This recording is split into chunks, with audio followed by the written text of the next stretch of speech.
All right. Welcome to the Sakai Virtual Conference for 2017. This presentation is Under Pressure, Supporting Staff Teaching Online in Uncertain Times, and will be presented by Sanila Govender, Sam Lee Penn, and Nicola Pallette. Sanila is a lecturer in the Academic Staff Development Unit at the Center for Innovation in Learning and Teaching at the University of Cape Town. Having started her career in high school classrooms, she has an ongoing interest in pedagogical practices in both face-to-face and online spaces. Much of her day-to-day work involves supporting the teaching development goals and aspirations of staff. She has particular research interest in the teaching contributions and experiences of part-time and non-part-time staff, and is working towards her PhD in engineering education. Dr. Nicola Pallette is a lecturer for the Center for Innovation of Learning and Teaching at the University of Cape Town, and as part of the unit's course and curriculum design team, Nicola is involved in a variety of curriculum innovation initiatives and assists university staff with blended and online learning design. She co-teaches on programs in educational technology and assists with staff development workshops. Nicola is a member of the eMERGE African Team, an online professional development network for educational technology researchers and practitioners in African higher education. Nicola's research interests include e-portfolios and multimodal assessment, digital games, and game culture in the Global South, as well as the intersection between culture, learning, and technology. Sam Lee Penn is a senior learning technologies consultant at the Center for Innovation in Learning and Teaching at the University of Cape Town. The Learning Technology team supports, maintains, and enhances institutional educational technologies, in particular the Learning Management System, VULA, which is Sakai-based, and lecture recording system, OpenCast-based. Sam has completed a master's in environmental science and worked in the GIS sector, including open source GIS. During her studies, she worked part-time as an open education resource project manager. In 2014, she returned to UCT to focus on educational technology and completed a postgraduate diploma in educational technology while working in her current role. Sam has interest in open source thinking and how technology can support learning.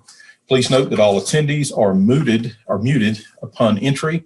If you'd like to speak or ask a question later, then you'll need to unmute yourself.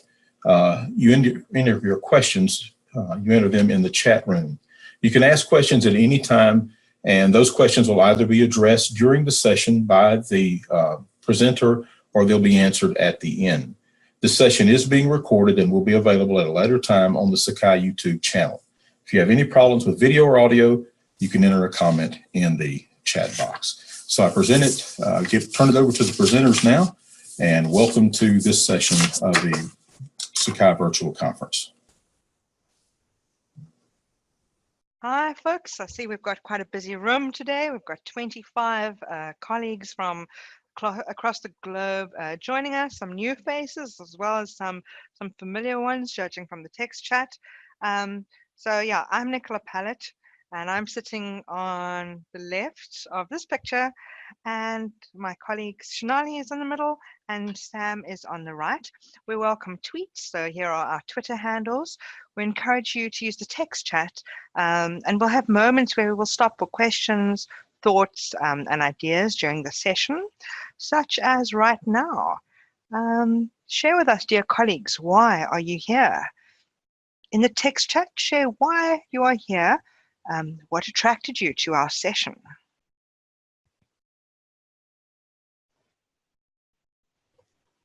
I'm imagining you're typing. Must be something that caught your attention. Okay. So University of Limerick said sounds like an interesting topic. Amanda says she's the only one supporting Sakai in person on campus. Marilyn says she wants to hear about online teaching faculty development. Heather says I support online faculty and they're often stressed, trying to get too much done at the last minute. Yeah, we can relate to that. Ashley says how to meet faculty where they are.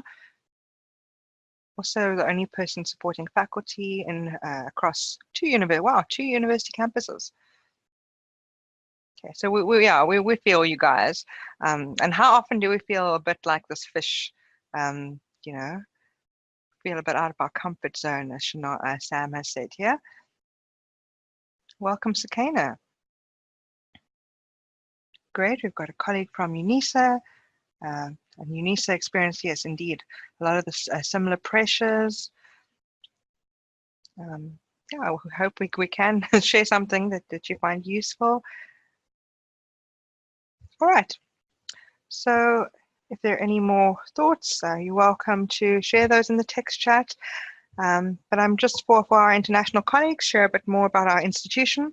So the University of Cape Town, UCT, is a residential and research-intensive university located at the foot of Table Mountain. It's ranked as a first in Africa, according to the latest Times Higher Education ranking. We have just short of 1,200 academic staff and just under 27,000 students. Undergraduate teaching is predominantly blended with face-to-face teaching and some online materials and activities, depending on lecturer preference. The institution does have some fully online postgraduate programs, short courses, and MOOCs. You may have heard of UCT's MOOCs. They've ranked in the top 10 globally for the past 3 years. Okay, so Fees Must Fall is a national student movement that is having a range of impacts on our higher education landscape at present and over the past 3 years. It's very complex. There are a range of players, issues, and agendas. But in summary, the movement advocates access to quality, free, and decolonized higher education. During the 2016 Fees Must Fall protests, many institutions around South Africa, including UCT, were either entirely shut down for an extended period of time or exceptionally difficult to access.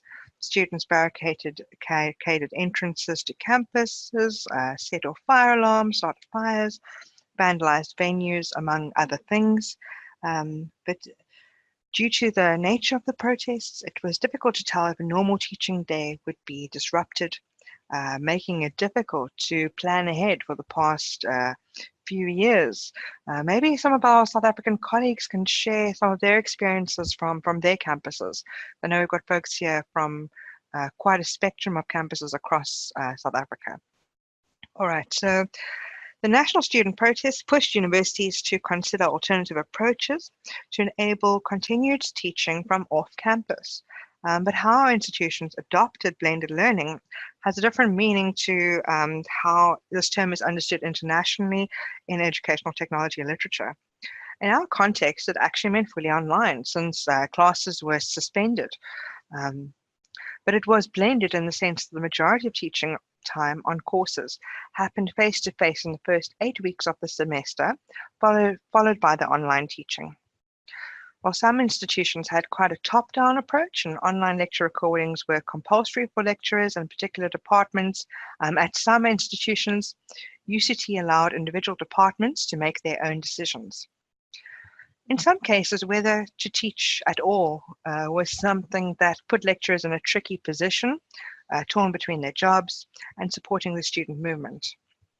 The blended learning model, as it is called here, was perceived by protesters as subverting the aims of the movement, which was to achieve shutdown, but also a form of reinforcing inequalities between students. So the Centre for Innovation in Learning and Teaching, CILT, was called on to support staff who chose to continue teaching and learning activities online. Our unit is quite unique in that it's a hybrid of academic development and services-oriented and technical functions, such as our learning technologies team, which supports our instance of Sakai, which is called Vula. It's I know I've got some colleagues here. You can type the translation in for me, please. Quite exciting. I should have a prize. Okay, but as this graphic shows, CILT covers a large range of expertise, research interests, projects, and services. We adopted a number of strategies to support staff, including creating do-it-yourself support guides for lecturers, campus-based hot seats, and continued online help desk support and other engagements. And Sam's going to share more detail about these. And then Shanali will share some of our experiences, findings, and lessons learned. Our context with a range of inequalities and complex ethical issues shaped how we were able to and chose to support staff. While we were working in a context of extended protests, we believe that some of the lessons we learned during this time can be applied to situations where institutions choose to or have to undertake teaching and learning activities online under difficult conditions. So UCT staff have a diverse range of access to educational technologies off campus. This includes physical devices, data, and digital literacies, including prior experiences with online learning and teaching. The message from the top was that we needed to be able to support our colleagues in flexible ways. Like our colleagues who faced this dilemma of whether they should teach or not, we faced a similar ethical dilemma, which was, can we support staff who might not have the capacity to react? The issues ranged from technical skills to pedagogic beliefs, but also psychosocial and emotional toll that the protests were taking on staff. It's ranged from fear to burnout and fatigue, lack of motivation. Everyone had a personal response to a shared experience, but staff were encouraged to prepare both emotionally and technically. If you can't teach from campus this Monday, coming Monday, what could you do? So we had to think about small doable things that could make staff feel like they had some agency and power rather than feeling overwhelmed. Many felt powerless because of the protests, but also some felt powerless because of the technology. So there were many concerns about student access and inequality without data to support it. So SALT undertook to do a student survey through VULA, reaching 7,322 responses. That's 27% of the student population, largely representative by race and gender. The survey highlights in particular that student access to the internet from off campus is highly variable. So only 68%, that's approximately 2/3 of students, consider their off-campus access adequate for their learning needs. Students face constraints in terms of access, so no access to Wi-Fi or mobile data, costs, so high data costs or capped packages, and quality, so insufficient speed or unreliable internet connections. Only 55% of students consider their off-campus internet sufficient for video download. So data cost, device access, and connection quality were some of the key constraints. In South Africa, the cost of mobile data is quite significant. There was even a data must fall campaign at some stage. And due to student protests and the push to online network providers, temporarily zero-rated data at the end of 2016 on educational websites associated with South African universities. And this was announced again for 2017 from last month. For device access in 2017, UCT also had a laptop program, and financial aid students were able to receive a laptop. This program had actually been piloted since 2013. And for financial aid students that need laptops, there's also a laptop loan scheme. There are also still some issues with connection quality. Wi-Fi connectivity could be looked at, but at the moment, it means that live video streaming would often not be suitable for all classes. So there needs to be a range of flexible teaching and learning options. And so Sam's going to speak to us some more about the tools and support that were provided through SILT. So over to you, Sam. Thanks, Nicola. So at our institution, we have the LMS VULA, which many of you will be familiar with the Sky tools such as lessons, the forums tool, assignments, tests, and quizzes. We also have some contrib tools such as blogs. So I see they're using that on the conference site, Blogwell, and Q&A, which was actually quite a useful tool to raise questions in the class. And then we also have lecture recording. So I'll speak a bit about our installation of lecture recording because that's important. So, but just to finish off our list of tools first, is that we also have Adobe Connect, which is for virtual classrooms and video conferencing, and Turnitin, which integrates with your assignments. ProctorU was used for remote invigilation for some online exams. And we also relied on some external tools such as Screencast-O-Matic, which was very useful to create short presentations and screencasts, and WhatsApp and Google Docs for increased communication and collaboration. In times of the protests, communication was very crucial to keep things to continue with teaching. So just back to the lecture recording. So we have OpenCast integration. So OpenCast is one of the Apereo tools. So if you're interested in that, you can come chat to me later. But essentially, we have equipment and we have set it up so that people can self-schedule recordings in equipped venues across campus, and there's just under 90 venues, and we're still expanding. So it just leverages off infrastructure, centralized infrastructure, and usually people use it for their regular lecture recordings, but in this case some people were just recording to empty lecture theaters because it was easy to utilize.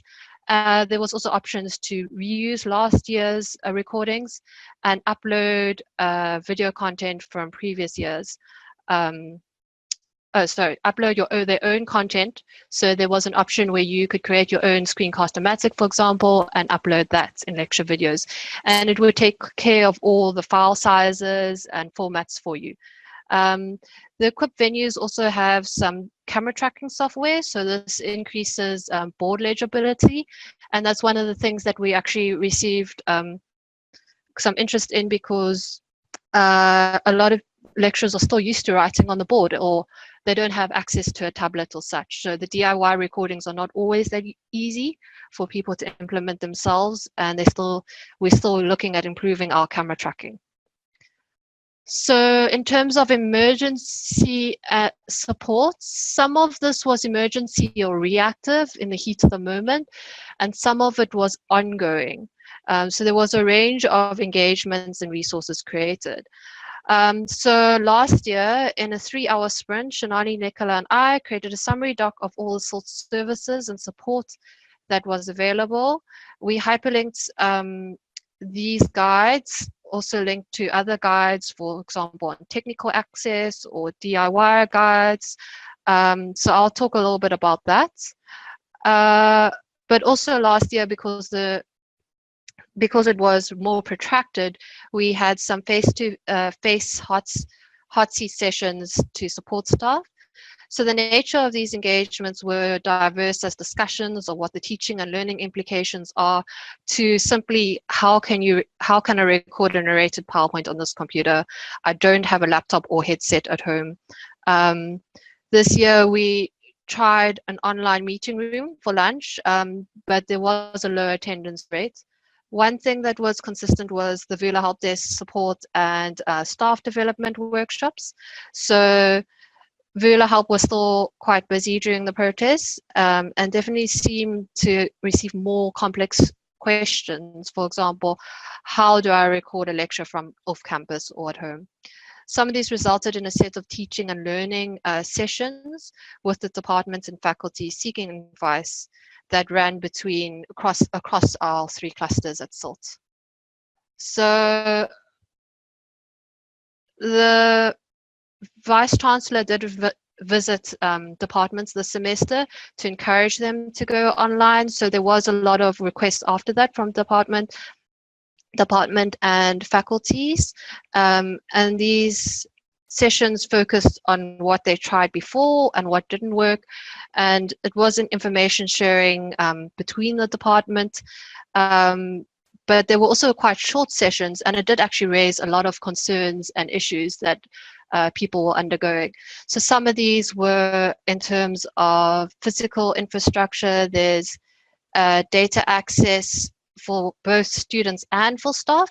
Thankfully, as Nicola mentioned, with the institutional and the national response for mobile data device, that's reduced a bit. And then the access for devices off campus, such as if you wanted to do your own recording off campus, was tricky. And discipline-specific issues, for example, specialized software that required licenses or mathematical notations. It's a whole new learning game when you're suddenly working only online. So lecturers had various levels of digital literacies. There were lecturers that did not know what an announcement was on Vula. We've had phone calls, and this might not be directly linked to the protest, but there is, where do I find Vula? So though we accepted that Vula is quite prevalent in our university, it seems that there is still this variety within the cohort. And then there's insecurities about teaching and learning using recordings, so self-consciousness, and ethical dilemmas. So is it okay to teach online? Accessibility questions are something new that some people hadn't thought about. Thankfully, we had the UCT Disability Service to support this. And there were just general thoughts about, is this doubling up work? And people weren't really realizing the longer term value of the resources, so how it could be utilized. But we did have to distinguish this as an emergency response versus a longer term plan. So we're trying to cover a range of concepts, and the first concept was that of digital access. And thankfully, with the zero-rated data and with the device, the laptop projects, digital access has reduced. But in last year, when things were still uncertain, it was difficult, and we would point people through to Wi-Fi hotspots, free Wi-Fi from your library, where could you access a device from, and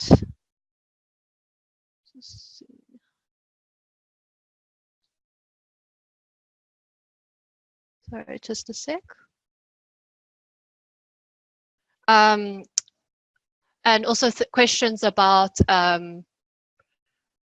if you had limited internet activity, what could you do? So thankfully, we have addressed some of these. As we mentioned, the stability of the connection is still an issue. So your data signal or your speed of your connection is still one of the things that people need to think about. And so the next concept that we covered was the online teaching and learning basics. And this leveraged off existing open education resources. So we actually use this Moodle tool guide, and you might recognize it as it links up your pedagogy and your tools. So often people weren't aware of what these tools were. For example, what is a blog? And you kind of needed to link up what is almost, how does a tool help you for your teaching and learning environment? So this was one of the resources that we created, and we can share those links with you. The format of the resource was also quite useful because it was available in a PowerPoint. So if you needed to in terms of open education resources, reuse and readapt, you can customize it to your institution. We worked on Google Documents. I said the 1 to 3 page DIY guides, a collection of those. And overall, there was also a flowchart that we worked on, which is the next section. So this was a flowchart or mind map of how it first steps you through creating or finding your content, then delivering your content, and next planning your interaction. Because what we found is that most people were looking at just delivering the content, but not planning any student interaction, and they were missing that face-to-face time where they could gauge if the students understood what they meant or not. Based on the survey results that we received, we did try and mention that video conferencing is not always the best solution. That was for some people, they just thought live lectures, online lectures, and they went straight to video conferencing. But we wouldn't necessarily say that would be the best solution if people don't have good synchronous connections. And then we had lecture videos, which allowed multiple formats, so it could resize and provide that in different forms. And written and audio modes were also encouraged, so that you would have the scripts, transcripts available or something to support those students that didn't always have high bandwidth connectivity. So this is actually a mind map which hyperlinks to other resources, and we can share those links with you later if you'd like. But it's also trying to bring out the teaching and learning and tool integration. So lastly, in terms of our concepts, was the building just the practical skills. So there was a lot on the teaching and learning side, but sometimes you just have to do things to understand things. So in SILT, we did a crowdsourced approach to create a series of video recordings using screencasts, and we created a series that you can see there in the notes. We'll hyperlink to that. And we had sprint sessions for those that just wanted to do something. So they came with a task for the staff development workshops, and more focus on just teaching and learning online and online workshops. So for staff development. And we've focused on this as a no-frills, authentic learning experience where everyday tools were available. And then in terms of engagement, so there is still ongoing support, and we are on the help desk still available, and often people did come through to us. As you can see, last year in 2017, there was a mini semester part. Well, there was an increase in January where we had more queries, and I think some of those were also related to the online exams that were offered for some students that weren't able to be on campus. So ideally, we were trying to link up this pedagogy, the practical skills that you need, and also the willingness or experiments, that experimentation, that attitude that people need to try things and work it out. So with that, Shanali's going to take over that.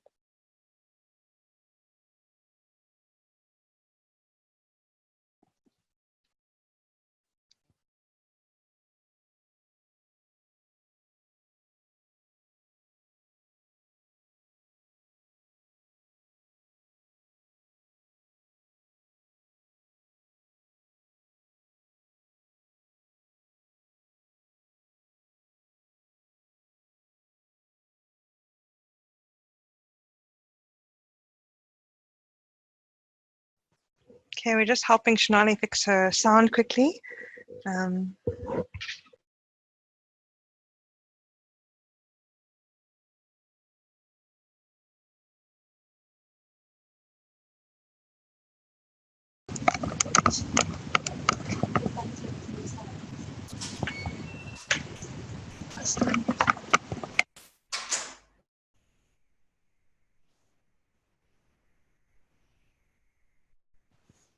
About that, everyone. Can people hear me now? Yes? Okay, so what we've been doing so far is chatting through some of the institutional sorts of processes that we undertook. We want to just pause for a second and just see if there are any questions. There was a question from Amy and Becky about the Q&A tool and why we like it.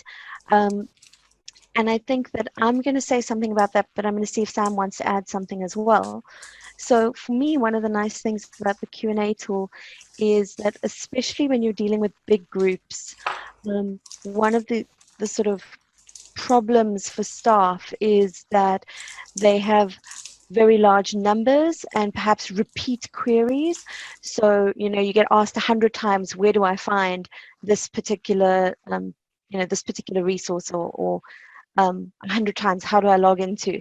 And so something like the Q&A tool can be quite useful there for people, in that you can set up a kind of key set of questions that you expect your students to want to ask, and you can respond to those directly. But I'm just going to see if Sam has anything particular she wants to add to that. Okay, Sam's going to add to the chat. Everybody has the opportunity to ask questions by unmuting their mic. So if you would like to at any point just ask a question out loud, please feel free to do that. We've got a couple more things we want to talk through, but if you have any questions or thoughts at this point, either type it straight into the chat function, or stick up your hand, grab the mic, and ask out loud. We're comfortable with either. Okay, so what we thought we would do was to spend the last bit of our time together thinking about a kind of summary of what our insights were from this process.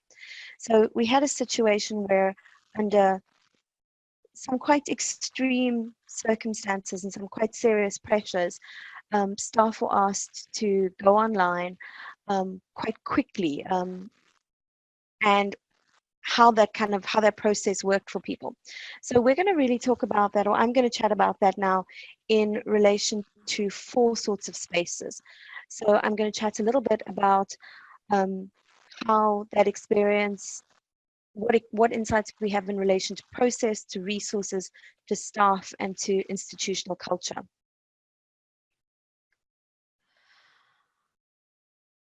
So we developed a whole range of ways to support staff. Sometimes we had resources or interventions. Sometimes we had,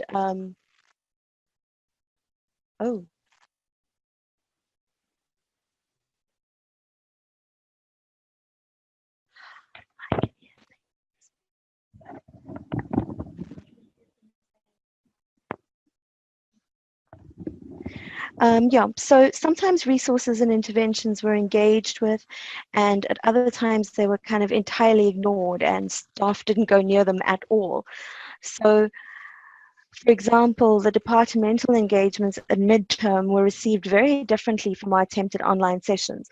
There was a great deal of engagement in the departmental sessions, big groups of staff sitting down together, and some of the attempted online support sessions we structured didn't work at all, with very little attendance. But at the same time as people were not engaging with, for example, the online sessions, they were also doing really weird things like grabbing us in supermarket queues or at other events and asking a million questions about how do I do this and how do I do that and can I do this and can I do that. And so we've been trying to make sense of this behavior in terms of modes, moments, and people.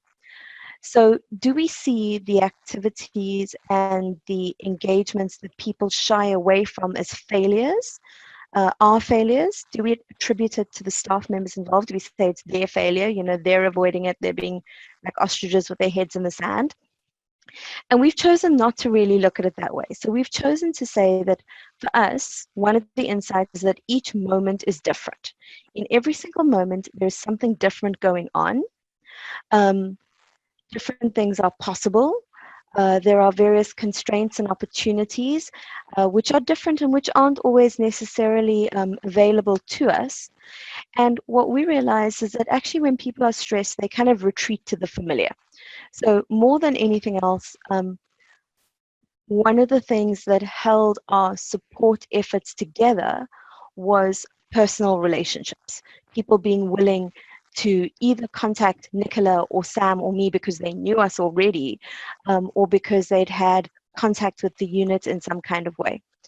So to hold on to whatever kinds of, in the future, to think about the fact that whatever kinds of interventions we design, we really also have to think about the relationships that underpin those in the long run. So another thing that became very clear to us was that our choices to design open and live documents had ramifications beyond what we imagined. So when we were making our resources, we made a lot of our resources in Google Docs, which meant that they were live. And at the time, this was a totally pragmatic decision. We made this decision because we thought, okay, if we do a Google Doc, we've got this one document, it's one URL, we can send people reliably to the same URL, but also all of us can work on it at the same time, and we can try and keep it as current as possible. So these were all very pragmatic reasons to choose Google Docs and live documents in general. We also made all of our documents Creative Commons licensed. And at the time, that's just because for us at SILT, that's kind of our default practice. So most material that comes out of SILT is created under Creative Commons licenses. And we'd sort of hope that people might reuse the material. But these two choices together had an entirely unexpected set of consequences. So the first thing was, surprisingly, we could see, well, not surprisingly, as a consequence of the technology, we could actually see who's on our documents. So on one given occasion, I was on the doc working on updating it, but there were 47 other people looking at the doc at the same time. And that was actually a little bit mind-blowing and terrifying, that there were 47 people all on this document watching me change a sentence. And the interesting part of that was that they could see each other and they could see us. And in a kind of crisis moment where a lot of staff felt very isolated, very unsure about what to do, very much on their own in a situation, that moment of seeing a live document and seeing 47 other people on it meant that you suddenly realized that you weren't alone. And we wouldn't have had that same kind of functionality if we'd just done it via a website, for example. The other unexpected byproduct of this process was that our colleagues could actually see us working. So they could see us putting up a document, realizing that something wasn't quite right or that something had changed, and they could see us changing it in real time in front of them. And in the context where we work, where a lot of our staff believe that for something to go online, it has to be perfect. It's got to be all glossy and fabulous. This was a really, really important thing. So Sam's chatted already about the sort of empty lecture recording space. And I just want to frame that a little bit with a slightly different lens. So we learned that suggesting something new, even if it was easier or more efficient, was pointless if people could default to their established practices. For example, rather than recording material on laptops or phones, lecturers chose to go to empty venues and use the lecture recording systems. And this was great. It was because, to some extent, all the work that's been done in the institution around knowledge and capacity building and empowering departments and lecturers and the tech integration, all of that had worked. But it also meant that our lecturers didn't want to try anything new. And so one of the things that we learned is that the power of established practice can either carry you through a crisis or it can sink you entirely. So think very carefully about what your institution's established practices are. We also realized, and we were very excited about this, that academics can be MacGyvers. Our institution is a little bit of a federation. You get a direction from on high rather than a directive. And in moments of crisis, a lot of academics looked for clear direction, clear instruction. They were saying, tell us what to do. And we were saying to them, well, here are your smorgasbord of choices. And we were really excited and surprised by the kind of creative responses of our colleagues to the call for blended learning, with people pulling together institutionally supported technologies with their own kind of home style backyard plans to really make things work for their students. Surprisingly, academics have this bad rep for being very isolated people. And the thing that we realized actually over this process was that academics value connection and community. More than anything else, we heard people say to us again and again, I'm going to lose touch with my students if I can't see them. How do I just talk to a camera? What am I doing? Just, recording myself and sending it out into the world. I can't look after them. I can't look after my students if I can't see them, if I don't have contact with them. And so one of the things that we learned is that we have to find ways to persuade our staff that they can connect without being able to see somebody's face. And that's a long-term project that we're going to need to undertake. And then finally, another really big learning for us was the idea of institutional culture. At UCT, a lot of our push around blended learning has come from the kind of protest scenario. And so people haven't really had a chance to take their time and engage with it slowly. At the Apereo conference last year, a colleague, Siraj Francis, said, we can't expect students to be active on learning management systems and e-learning spaces when it's an emergency. You have to normalize that. And I think that that is an ongoing process that we all will be participating in and engaging with regularly. So another thing that came through very strongly for us was the process of building an institutional culture that is capable of change and that recognizes that we need to learn in a range of spaces, both the physical and the virtual, across a local and a global landscape. So I'm going to pause now, and I'm going to hand over to my colleague Nicola, who's going to take us through the wrap-up. Cool. Thank you so much, Shonali. Yeah, so for our wrap-up, we thought we'd ask, have you had some similar experiences in your context? I can see some folks have been typing, and there's a sense of, there's some things here that it's resonating with folks. Maybe you want to take the mic, perhaps what we've been presenting has stimulated some ideas for your context. Yeah, feel free to take the mic or to use the text chat. I'm not sure what name, like some folks have typed in, if it's their actual name, but Shazam says, I agree with the established practices notion. I've experienced that in my institution. Perhaps you want to tell us a little bit more about that. And Tony had a question here about, wondering how the process was for us and the team as human beings rather than tech droids. How did we sustain ourselves through the tough times? Okay, and I realized, thank you, Sam's pointing me to time. Okay, and I also want to just flag that we are inviting you to continue the discussion in the forum. So if you go into the Sakai conference site and you're going to find our slides in the forum, you'll also see that we've started a discussion there. Yeah, so we look forward to continuing this discussion. Yeah, I know time's running out, but thanks so much for joining us. We've had a really great turnout.